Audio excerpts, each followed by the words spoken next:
You back to Germiston. This is in Ekurhuleni, where officials were inspecting or are inspecting a steel company to ensure compliance with labour regulations, part of the ongoing campaign that started a few weeks ago.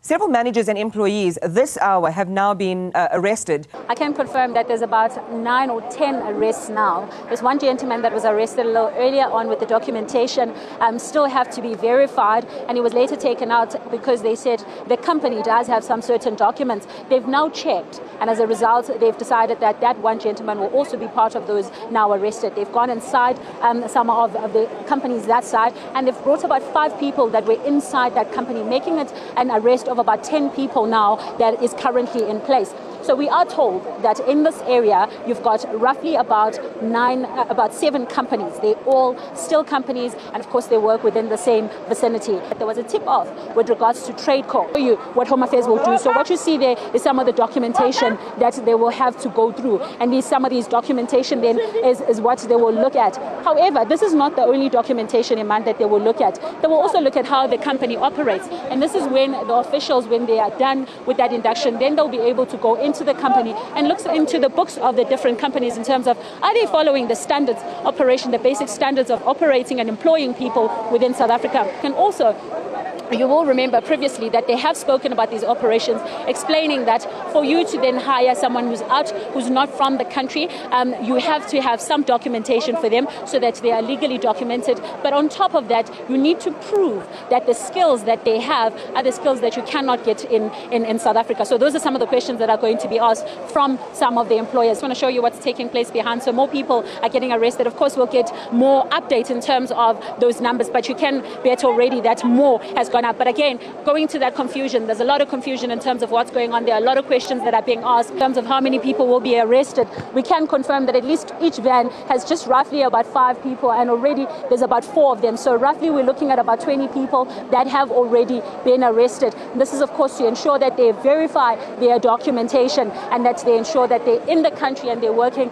accordingly, and that they have things like work permit, and that they are, of course, of those rare skills that you cannot find in the country. This is, of course, a steel company that might have specific skills that one must learn and understand, and that is the question of whether or not these skills are of rare in this country. And of course, with that continuation of arrest that you can see there, Iman, we know that right inside there's already the police officers that are continuing to check if there's anyone that's inside. You'll remember that this operation today has more police enforcement, and the reason why they've upped their police enforcement, according to the Labour Department, they've already made it clear that because there are so many entrances, and we've seen in the past in the hospitality industry where some people would decide to run, they want to make sure that there is no one who's running. They want to make sure that the employers and the employees are accountable for any action that they may have done in this case. Hello everyone, welcome to GNU According to CD, that is Government of National Unity. Okay guys, I do mention somewhere in one of the videos that you guys are going to see during the course of the day that I'm starting to feel like these raids are nothing but a PR stunt.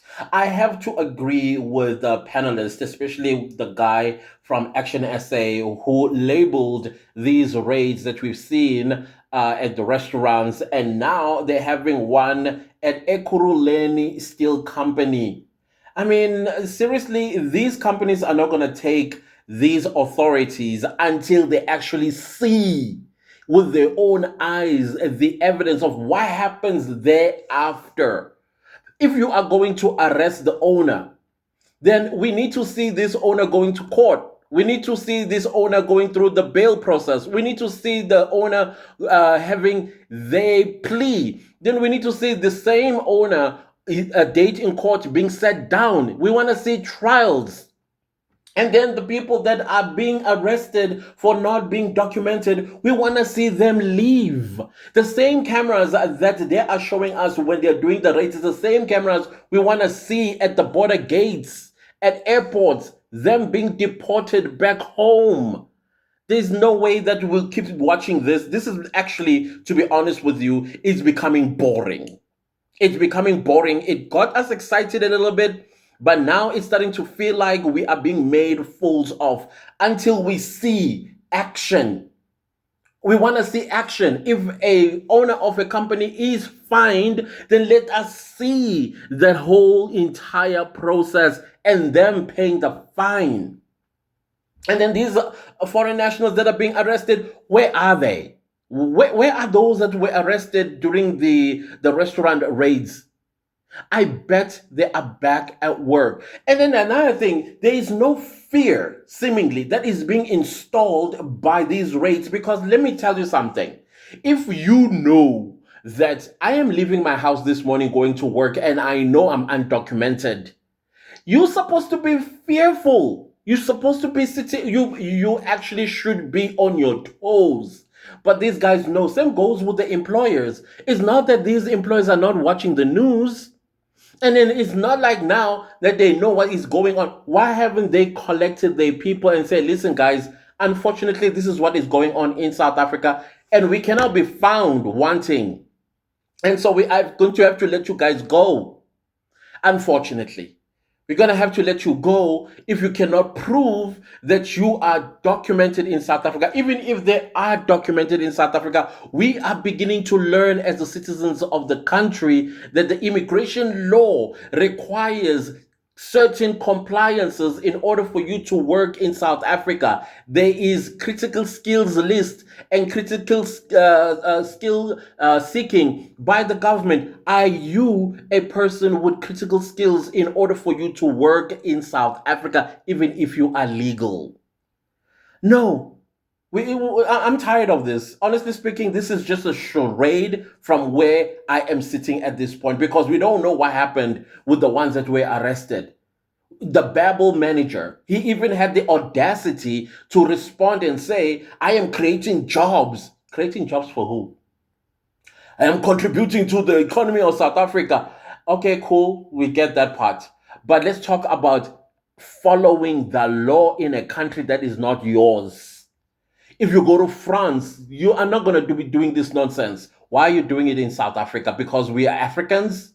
We're beneath you? No. So I think there needs to be an installation, is there a word, of fear across the board. When I say fear, I'm talking the business owners, business managers, business supervisors, all the way to the employee, he or himself. Because they still bravely wake up in the morning, undocumented as they are, and go to work. Even if you are documented, like I said, do you have proper skills that are required and do not exist in South Africa for you to be working? No, enough is enough. Honestly speaking, this for me, I can't accept it. I don't know about y'all. Me, I want to see evidence. I want to see exactly what we saw with the 95 Libyans leaving our country. We saw them, and we were comfortable and felt safe that they were up in the air going back to wherever they came from in Libya. Now, can we see the same with these raids? Can we see the same? It's not enough with watching people being thrown in a van and do not know, once the cameras are switched off, what happens thereafter. We don't know. And the person that tipped off the Department of Labor in this Ekurhuleni steel company, they are going to have a shock of their life probably next week when they see the same people returning to work. And I'm sure it's somebody who is disgruntled because a foreign national is a supervisor who is mistreating a South African citizen, because that's what they do. Once they are sucking, how do you put this in a way that YouTube is not going to flag this video? When they are not licking the owners, you know what, the sun don't shine, then they mistreat the South Africans. Because some of these company owners, they always say, keep an eye on South Africans. The moment a South African joins a union, let me know so that I can fire them. This is what these guys do. Because this steel company probably is not even paying them according to the law. And you're telling me all these weeks, this company still has not put itself in order. No, we want to see arrests. We want to see bail processes. We want to see trials. We want to see verdicts. Not only just a fine and convict. Do both. The law allows that. You fine and convict. throw them in jail to serve hard time so that other companies will begin to wake up. Because I am telling you, they are going to still wake up and go to work. Where are the roadblocks? Because the roadblocks were beginning to do something. The roadblocks were beginning to do something. People were starting to fear to wake up to go to work. Even their bosses were telling them that, okay, let's wait until the roadblocks have cleared off and then you can come to work. By 11 a.m., roadblocks are done. Police go back to wherever they come from, and the roads are free for all once again. Now employers are telling them, wait until the roadblocks have been cleared. Then you can come to work. Are we serious? Are we serious? This is a charade. I am sorry, I don't buy it no more.